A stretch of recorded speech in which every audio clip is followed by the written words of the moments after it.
Welcome to Talir. This is a place called Bud. This is budding forth for a new life, and we are Capuchins working for the renewal of the society and the church. Aujourd'hui, ce dimanche 13 juin 2021, 11e dimanche du temps ordinaire, nous sommes très heureux de diffuser la traduction française de l'homélie du révérend frère Amala Udayam, prêtre capucin en Inde, ordre des frères mineurs. Chers frères et sœurs et chers enfants bien-aimés en Jésus-Christ, nous, les humains, sommes dotés de ressources, de talents et d'expériences accumulées. Nous sommes bénis et entourés de tant d'amis et de parents.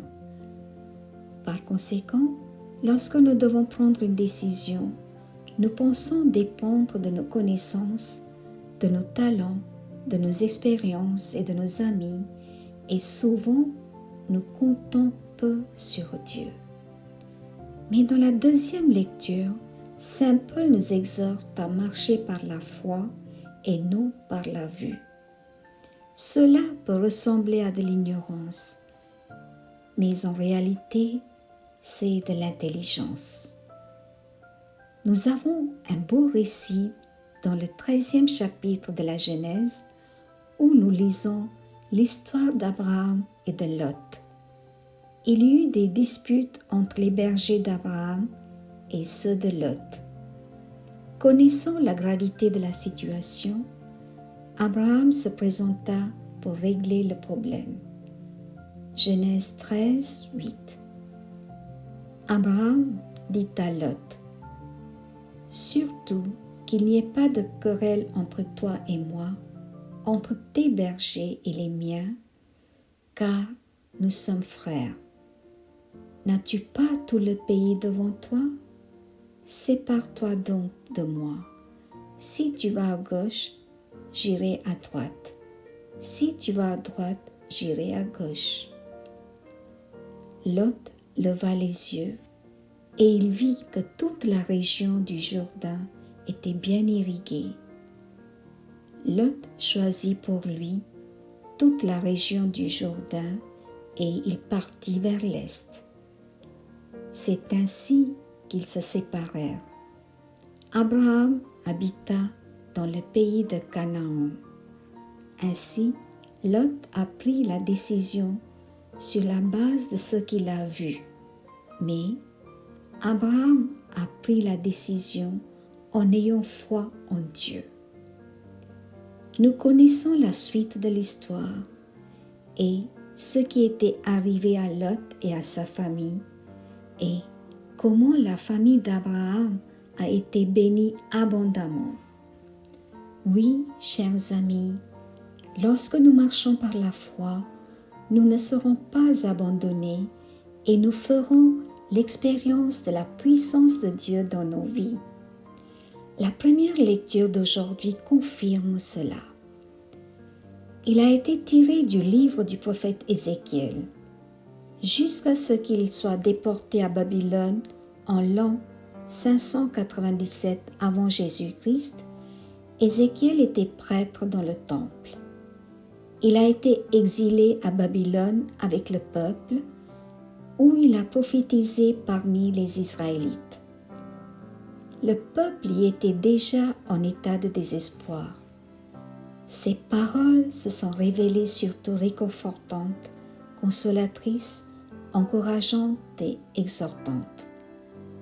Le prophète Ézéchiel voulait transmettre le message que rien n'est impossible pour Dieu. Habituellement, nous plantons une tige mature dans un sol fertile préparé, car elle peut s'enraciner facilement et peut pousser sans difficulté. Personne ne prend le brin tendre de l'arbre et le plante dans un sol rocheux, car la tige tendre ne pourra pas survivre dans un sol rocheux. Mais Ézéchiel exhorte ainsi avec la parole de Dieu. Dieu cueillera une toute jeune tige et la plantera sur une montagne très élevée. Elle portera des rameaux et produira du fruit et deviendra un cèdre magnifique. Toutes sortes d'oiseaux habiteront à l'ombre de ses branches. À travers ces paroles, le prophète veut dire au peuple déporté qu'il peut penser que la libération n'est pas possible parce qu'il est faible et que son oppresseur est très fort comme le roc, mais qu'il sera libéré pour retourner au pays par l'intervention de Dieu. Ces mots ne nous rappellent pas seulement la puissance de Dieu, mais aussi la fidélité et l'amour de Dieu. Bien que les Israélites ont été infidèles, le Dieu d'Israël a toujours été fidèle et aimant en les protégeant et en les sauvegardant. La première partie de l'Évangile aborde également le même thème. Dieu fait des merveilles dans nos vies sans que nous nous rendions compte. Bien qu'un agriculteur jette en terre la semence germe et grandit, et cela ne dépend pas entièrement de l'expertise de l'agriculteur. Dans la deuxième partie de l'Évangile, Jésus nous dit que notre vie est un don et qu'elle devrait être donnée comme un cadeau aux autres.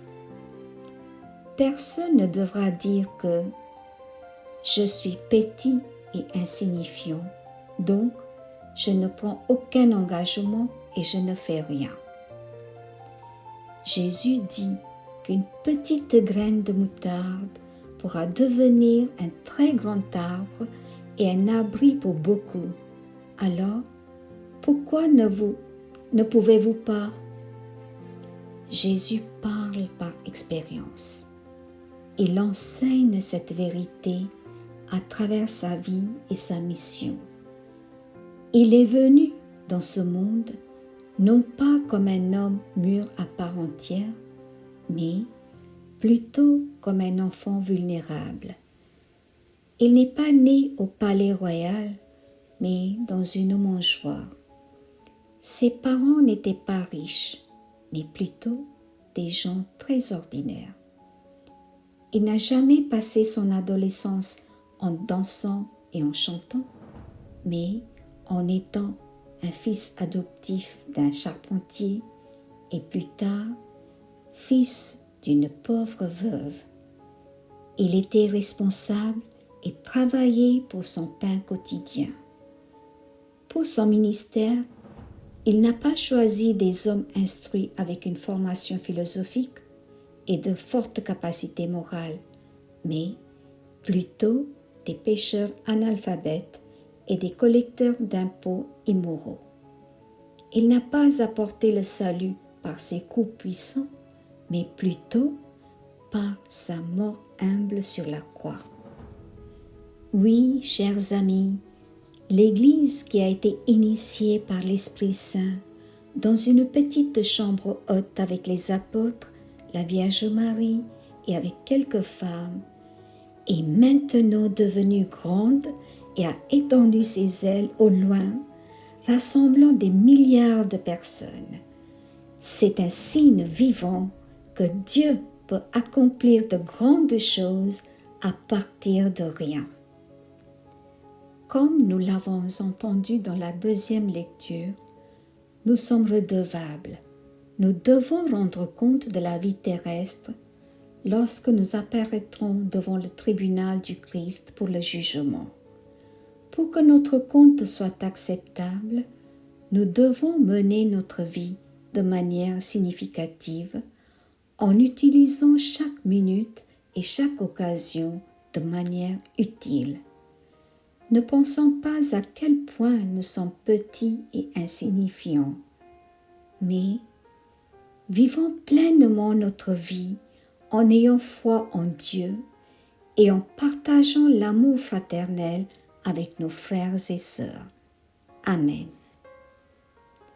Bien chers sœurs et frères en Christ, nous pouvons continuer à prier la prière de 5 minutes pour notre délivrance de la pandémie du COVID-19 tous les vendredis pendant 5 minutes de 20h à 20h05.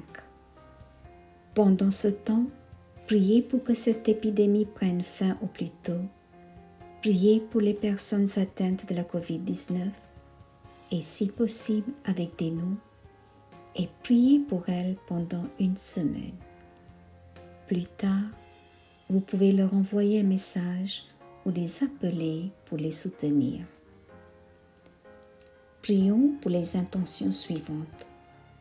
Confions-les au Seigneur par l'intercession de la Sainte Vierge Marie. Prions pour ceux qui écoutent ce message. Prions avec le pape François pour les jeunes qui, en se préparant au mariage, permettent à leur amour de mûrir et porter des fruits pour le royaume. Nous confions au Seigneur les futurs bacheliers et prions pour leur succès. Prions pour tous les étudiants qui vont passer leurs examens bientôt. Prions pour tous les couples et ceux qui vivent des difficultés familiales. Prions pour ceux qui souffrent d'Alzheimer, de Parkinson, du cancer, de maladies chroniques et d'une lourde pathologie. Prions pour toutes les personnes touchées de la COVID-19 et celles qui sont hospitalisées. Prions pour les agents de santé en première ligne, les bénévoles et tous ceux qui œuvrent pendant cette pandémie. Prions pour les malades, nos aînés et les souffrants. Confions au Seigneur sœur Solange qui est hospitalisée. Prions pour le repos de l'âme de Monsieur Salah Saïb Yves, décédé le 9 juin en Guadeloupe.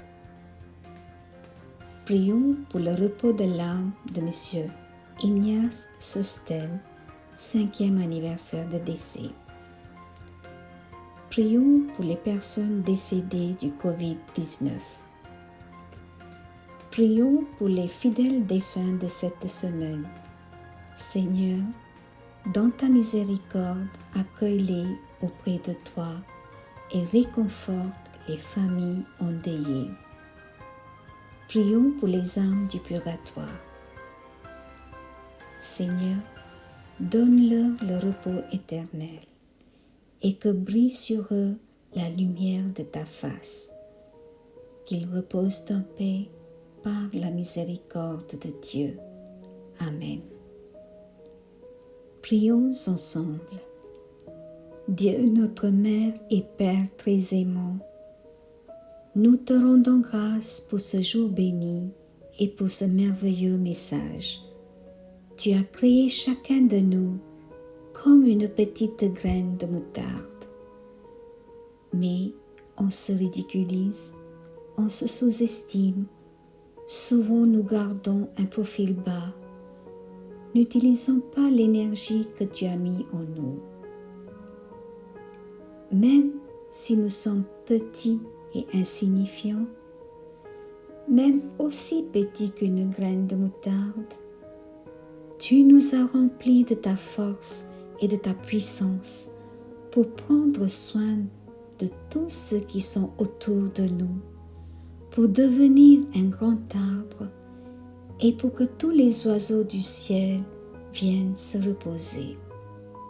Seigneur, tu nous fais confiance et tu veux que nous portions des fruits, mais au lieu de cela, souvent nous gardons très bas notre profil avec nos faibles pensées en nous montrant bas dans nos actions et dans nos engagements envers les autres. Seigneur, aide-nous à comprendre que nous avons une grande puissance en nous grâce à ta présence vivante en nous. En ce jour, nous prions pour tous ceux qui écoutent cette parole. Bénis-les, Seigneur. Bénis chacun d'entre nous, Seigneur, en particulier ceux qui sont malades, les aînés dans leur vieillesse et dans leur souffrance, tous ceux qui traversent des épreuves difficiles pour comprendre et accepter qu'ils ont la force et la grâce du Seigneur pour surmonter leurs épreuves. Nous sommes des graines de moutarde, mais nous sommes capables de pousser et grandir au loin et au large, capables d'accueillir les autres avec ton amour, ton énergie et ta force.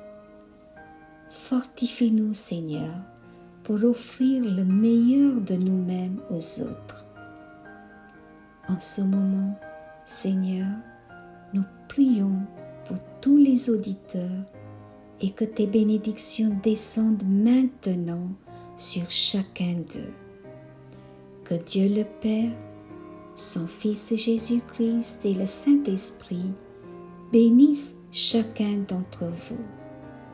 Seigneur, guéris-les de toutes leurs souffrances et maladies. Fortifie-les pour qu'ils puissent grandir et s'épanouir chaque jour. Nous faisons cette prière par le saint nom de Jésus-Christ, notre Seigneur. Au nom du Père et du Fils et du Saint-Esprit. Amen. Je vous remercie. Bon dimanche, excellente semaine. Soyez bénis.